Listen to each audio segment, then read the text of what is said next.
mouth, the public was told that the Federal Reserve System was an economic stabilizer, and inflation and economic crises were a thing of the past. Well, as history has shown, nothing is further from the truth. The fact is, the international bankers now had a streamlined machine to expand their personal ambitions. It's alive! It's alive!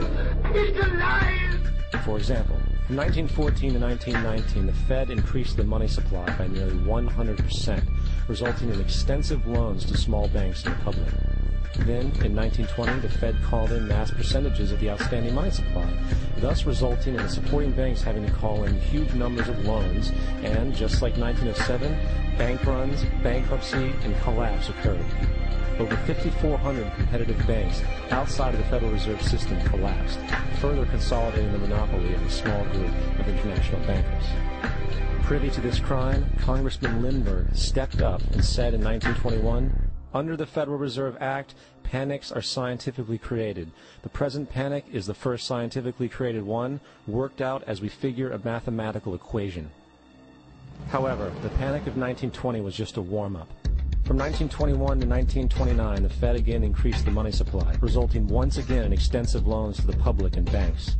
There was also a fairly new type of loan called a margin loan in the stock market. Very simply, the margin loan allowed an investor to put down only 10% of a stock's price, with the other 90% being loaned through the broker. In other words, a person could own $1,000 worth of stock with only $100 down. This method was very popular in the roaring 1920s, as everyone seemed to be making money in the market. However, there was a catch to this loan. It could be called in at any time and had to be paid within 24 hours. This is termed a margin call, and the typical result of a margin call is the selling of the stock purchased with the loan. So, a few months before October in 1929, J.D. Rockefeller, Bernard Baruch, and other insiders quietly exited the market, and on October 24, 1929, the New York financiers who furnished the margin loans started calling them in masse. This sparked an instantaneous, massive sell-off in the market, for everyone had to cover the margin loans. It then triggered mass bank runs for the same reason, in turn collapsing over 16,000 banks, enabling the conspiring international bankers to not only buy up rival banks at a discount, but to also buy up whole corporations at pennies on the dollar. It was the greatest robbery in American history. But that didn't stop there. Rather than expanding the money supply in order to recover from this economic collapse, the Fed actually contracted it, fueling one of the largest depressions in history. Once again outraged, Congressman Louis McFadden, a longtime opponent of the banking cartels, began bringing impeachment proceedings against the Federal Reserve Board, saying of the crash and depression, "It was a carefully contrived occurrence. International bankers sought to bring about a condition of despair so that they might emerge the rulers of us all." Not surprisingly, and after 2 previous assassination attempts, McFadden was poisoned at a banquet before he could push for the impeachment.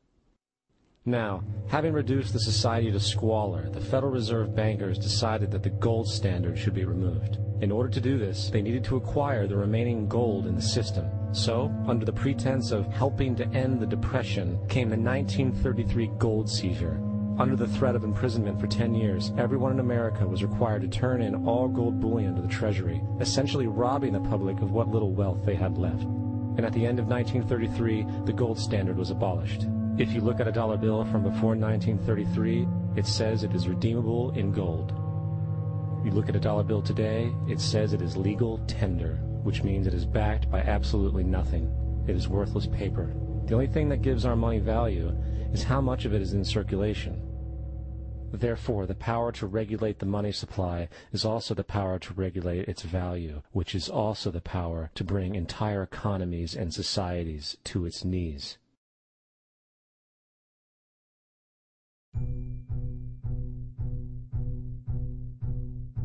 It's important to clearly understand, the Federal Reserve is a private corporation. It is about as Federal Express.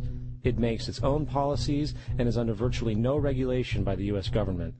It is a private bank that loans all the currency at interest to the government, completely consistent with the fraudulent central banking model that the country sought to escape from when it declared independence in the American Revolutionary War.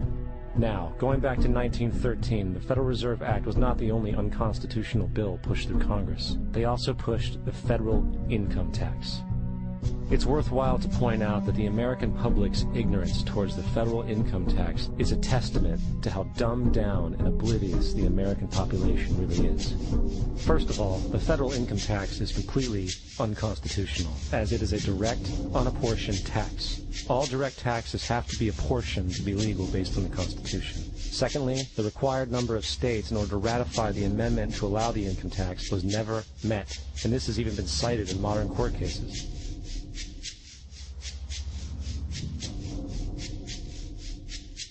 Third, at the present day, roughly 35% of the average worker's income is taken from them via this tax. That means you work 4 months out of the year to fulfill this tax obligation.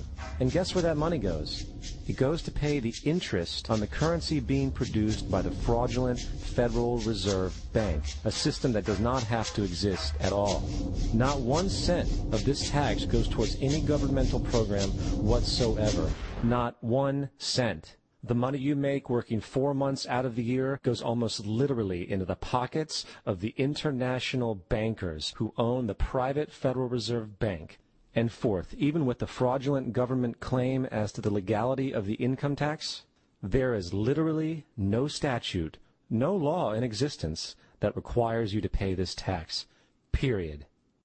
I really expected that, of course, there's a law that you can point to in the law book, the code, that requires you to file a tax return. Of course there is. I was at that point where I couldn't find the statute that clearly made a person liable, at least not me and most people I know, and I had no choice in my mind except to resign. Based on the research that I did throughout the year 2000 and that I'm still doing, I have not found that law. I've asked Congress, we've asked a lot of people in the IRS commissioners, helpers. They can't answer, because if they answer, the American people are going to know that this whole thing is a fraud. I haven't filed an federal income tax return since I left. I have not filed a tax return since 1999. The income tax is nothing less than the enslavement of the entire country. Now, the control of the economy and the perpetual robbery of wealth is only one side of the Rubik's Cube the bankers hold in their hands.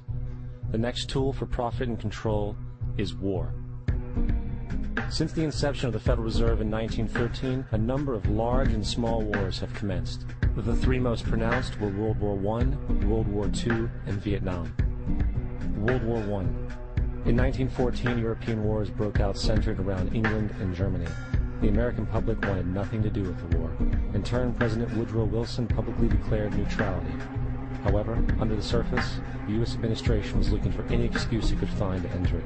Woodrow Wilson's top advisor and mentor was Colonel Edward House, a man with intimate connections with the international bankers who wanted to end the war. In a noted observation by Secretary of State William Jennings, the large banking interests were deeply interested in the World War because of the wide opportunities for large profits. It's important to understand that the most lucrative thing that can happen for the international bankers is war, for it forces the country to borrow even more money from the Federal Reserve Bank at interest.